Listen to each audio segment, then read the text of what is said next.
الرحيم. اللهم صل على محمد وعلى محمد وعجل فرجه. اللهم صل على محمد وعلى محمد وعجل فرجه.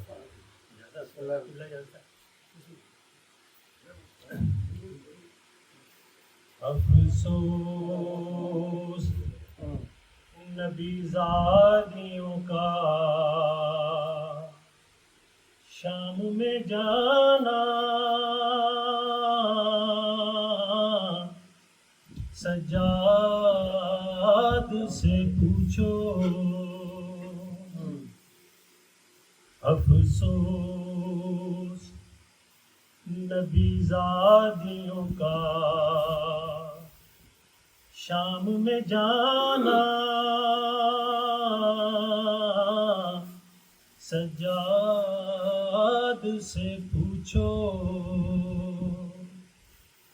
سر ننگے وہ ماں بہنوں کا دربار میں جانا، سجاد سے پوچھو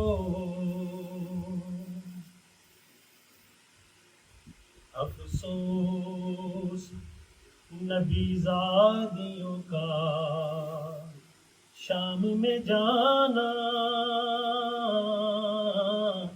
سجاد سے پوچھو چھپتی تھی نبی زادی کے پیچھے اس شرم و حیا سے، اور شمر کا ان بیویوں کے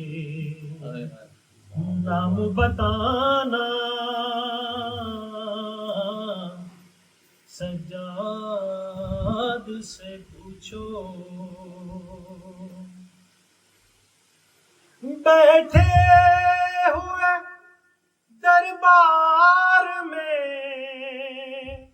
سب چھوٹے بڑے تھے، سادات کھڑے تھے، سر تشت میں رکھا ہوا زینب کو دکھانا،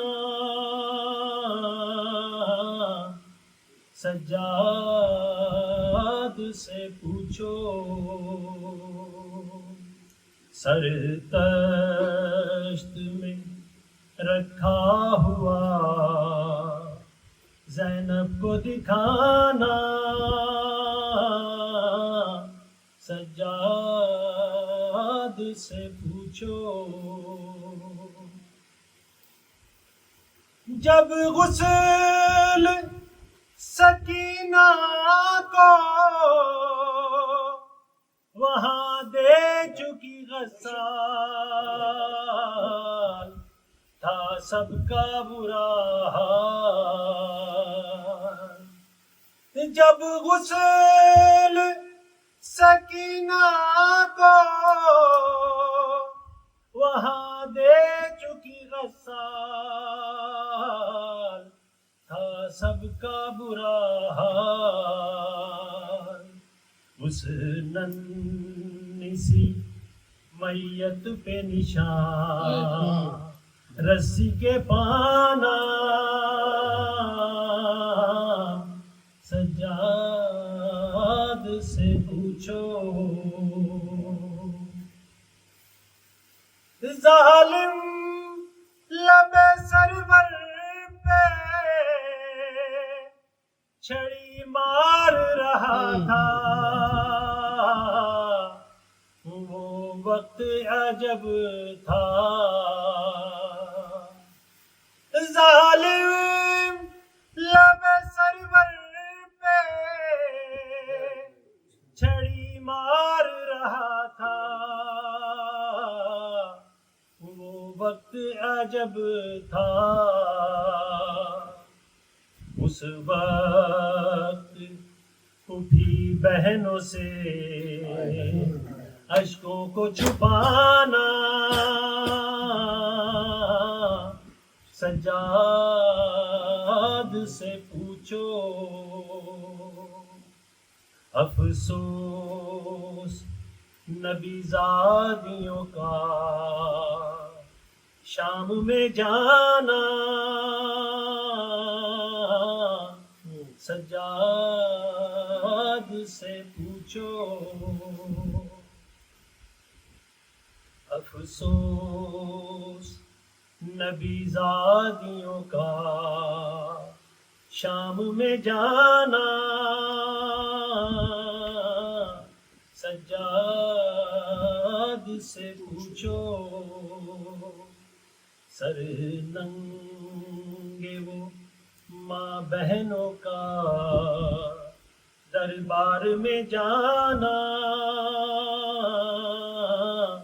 سجاد سے پوچھو صلوات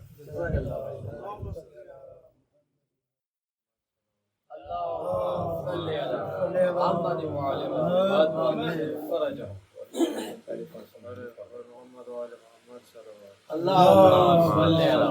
محمد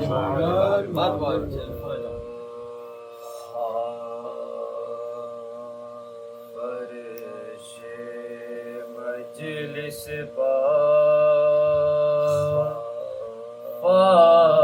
فاطمہ زہرا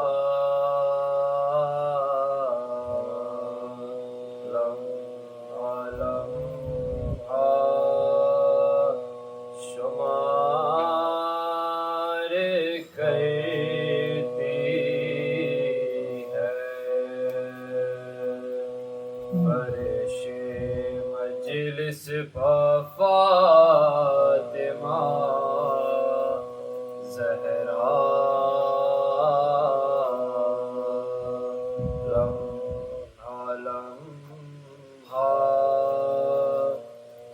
شمار کرتی ہے، اے عزادارو آؤ مجلس میں، اے عزادارو آؤ مجلس میں، فاطمہ انتظار کرتی ہے، فرش مجلس محمد وعلی محمد حسین الغریب الغریب الحسین، حسین الشہید الشہید الحسین، حسین الغریب الغریب الحسین، حسین الشہید الشہید الحسین، دہائی دہائی خدا را دہائی، یہ دشت بلا میں ہے کیسی تباہی، بہایا ہے کس نے یہ خون محمد، قیامت یہ داہی ہے کس نے لاہی، جوانوں بزرگوں کو مارا گیا ہے،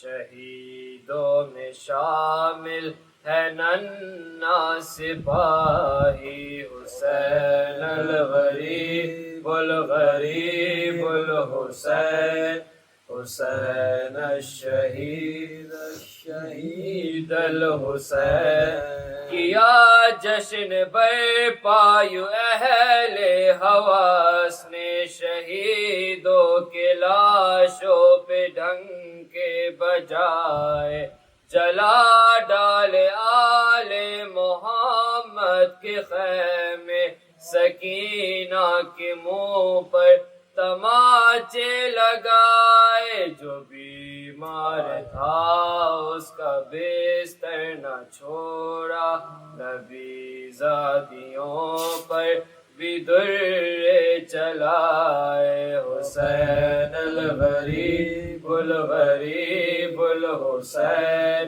حسین الشہید الشہید الحسین، تڑپ کر وہ چلائی شبیر بیٹا لہو میں نہا ہے، حسین بھی جدا ہے، تبر کس نے مارے ہے سارے بدن پر، یہ تیروں پہ کس نے جنازہ رکھا ہے، کہاں ہے میرا لال عباس بولو، میں پوچھوں گی اس سے یہ کیسے ہوا ہے، حسین الغریب الغریب الحسین، حسین الشہید الشہید الحسین۔ آواز بلند صلوات پڑھ دیجیے۔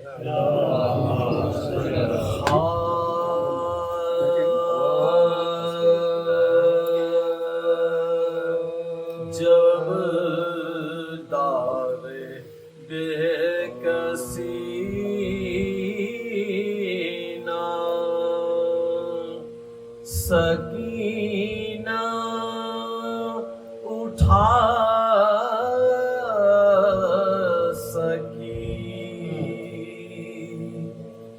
جب دعوے بے کسی نہ سکینہ اٹھا سکی، اور درد دل نہ خوف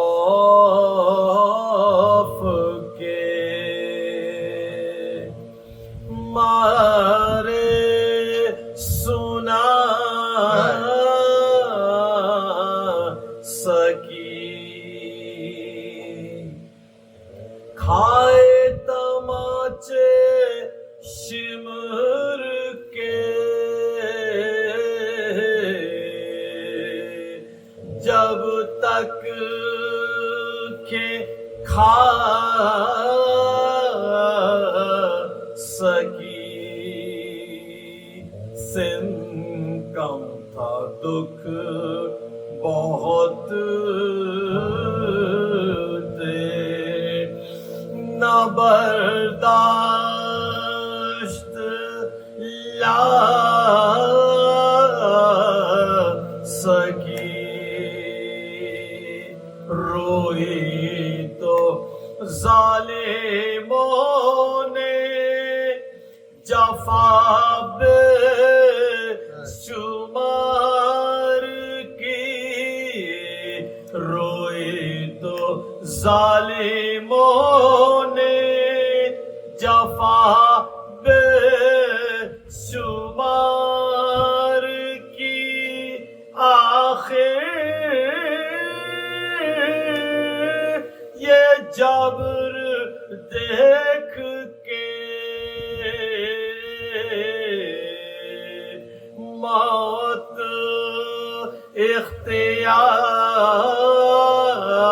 اختیار کی،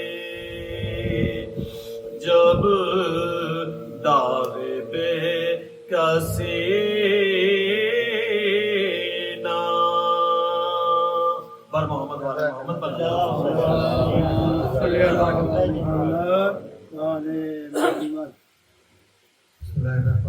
دعا گو ہے بارگاہ العزت کے بھرتی پر کربا تتوسل تاج آل محمد علیہ جو مومن ہونا چاہا اس پر شرف موجود ہے، یا راستے میں کسی بھی وجہ سے نہ پہنچے، اور جہاں جہاں مومن ہونا تباد اور گزار سب کو اپنی زبان تفصیلات کے توفیق میں سب کو زیارت کربلا نصیب فرمائے، اور جس خلوص کے ساتھ الطاف صاحب نے اپنے دولت طریقے پر شہر کا اہتمام کیا ہے کا جتنے بھی ثواب ہے پروردگار ان کی نسل در نسلوں کو پہنچے بڑی امام حسین چلتا رہے، ہمارے ماں کا جنرل ظہور ہو اور پروردگار ہم اس قابل پہنچ جائیں کہ اس کے ہمارے مسافر شامل ہونے کے تعلق سکے نہ رہے سلمان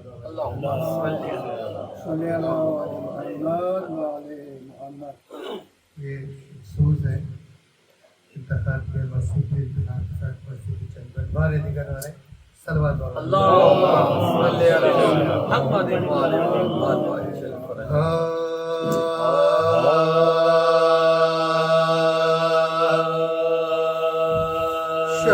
شبیر کو خالق نے سکینہ جو عطا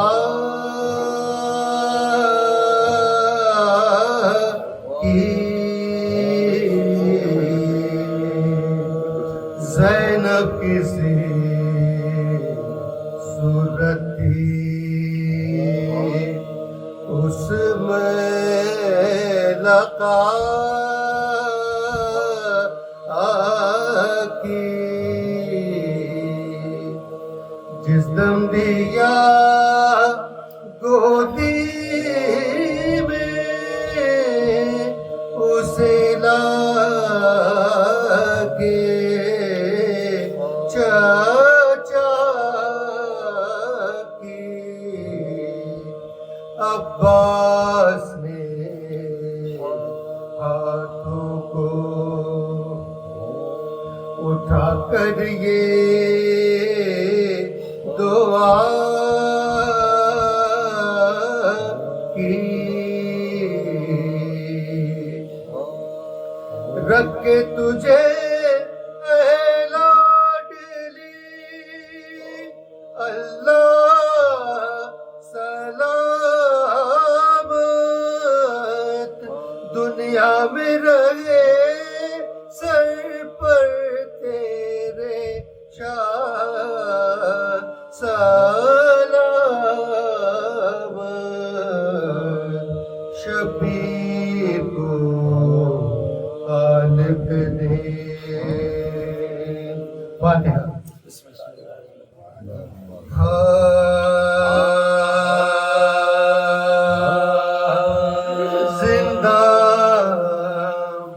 زندہ میں جب کہ دختر شبیر مر گئی، زندہ میں جب کہ دختر شبیر مر گئی، دنیا سے دفعتاً سفر خلد کر گئی، کنبے کے دل پہ داغ جدائی کا دھر گئی، غل پڑ گیا حسین کی عاشق گزر گئی، غل پڑ گیا حسین کی عاشق گزر گئی، جنت بسائی دیکھ کے دنیا کے داغ کو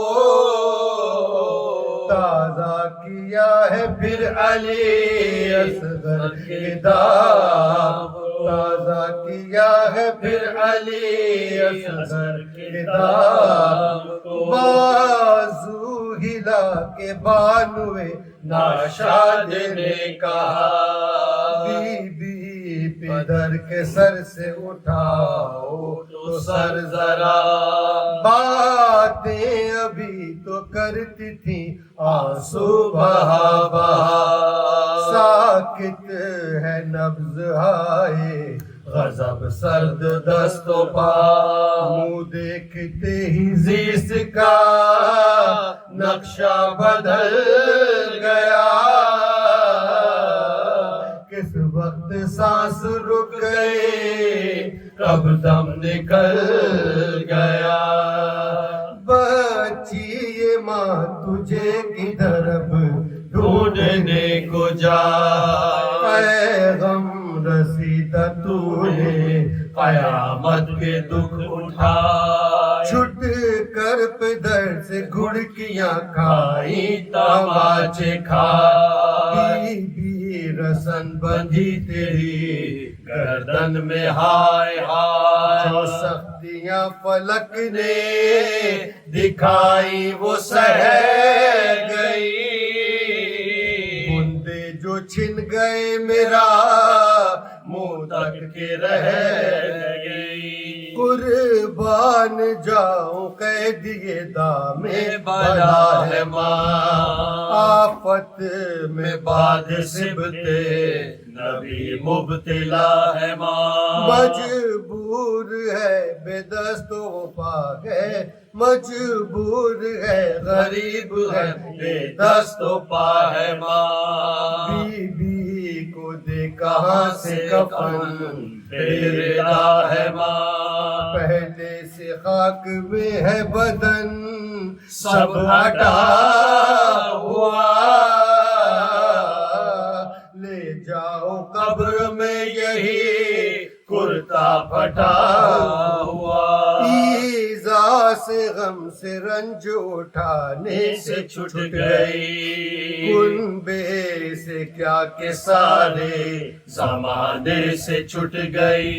ہر صبح و شام اشک بہانے نے سے چھٹ گئی. اچھا ہوا کہ گھڑکیاں کھانے سے چھٹ گئی. نیند اڑ گئی تھی لوگوں کی بچی کے بین سے. اب تو یزید رات کو سوئے گا چین سے. نیند اڑ گئی تھی لوگوں کی بچی کے بین سے. اب تو یزید رات کو سوئے گا چین سے. اب تو یزید رات کو سوئے گا چین سے.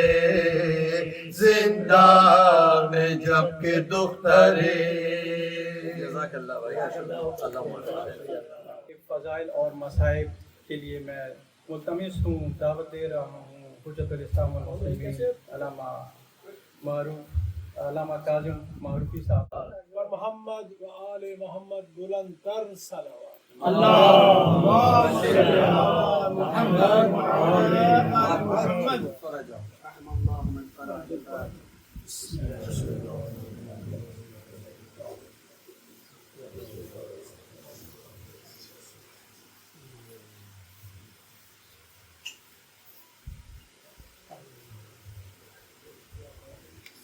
أعوذ بالله من الشيطان الرجيم. بسم الله الرحمن الرحيم. والصلاة والسلام على أشرف الأنبياء والمرسلين سيدنا ونبينا وشفيع ذنوبنا وحبيب قلوبنا وطبيب نفوسنا أبي القاسم محمد. اللهم صل على محمد وعلى أهل بيت الطيبين الطاهرين المعصومين ولعنة الله على أعدائهم أجمعين من يومنا هذا إلى قيام يوم الدين. أما بعد فقد قال الله سبحانه تبارك وتعالى في كتابه الكريم وهو أصدق القائلين وقوله الحق. بسم الله الرحمن الرحيم. لقد كان لكم في رسول الله أسوة حسنة لمن كان يرجو الله واليوم الآخر. حضرت محترم السلام علیکم ورحمۃ اللہ. تمام شکر ہے اس پروردگار کا جس نے ہمیں سب سے بلند و برتر نعمت سے نوازا کہ جو اہل بیت علیہ السلام ہیں، اور ہمیں یہ شرف و توفیق عطا فرمائیں کہ ہم ان کے اقوال کو اور ان کی سیرت کو زندہ کریں، اس کو احیا کریں. جیسے کہ آپ اچھی طریقے سے جانتے ہیں، میری ہمیشہ کوشش رہتی ہے کہ ایام میں اغراض امام حسین علیہ السلام سے زیادہ ہم آشنا ہوں. چونکہ حدیث میں ہے کہ من یحییٰ امرنا من جلس مجلسا یحییٰ فیہ امرنا، جو کوئی بھی مجلس برگزار کرتا ہے کہ جس میں ہمارے امور کو زندہ کیا جاتا ہے، لم یمت قلبہ یوم تموت القلوب، تو اس کا دل اس دن مایوس نہیں ہوگا، مرے گا نہیں، جس دن بہت سارے قلوب مایوس ہو جائیں گے اور مر جائیں گے، یعنی قیامت کا دن. امام حسین علیہ السلام نے ابتدائی سفر میں بالکل آشکار کر دیا کہ میں کیوں خروج کر رہا ہوں. میں اشرن و بطرن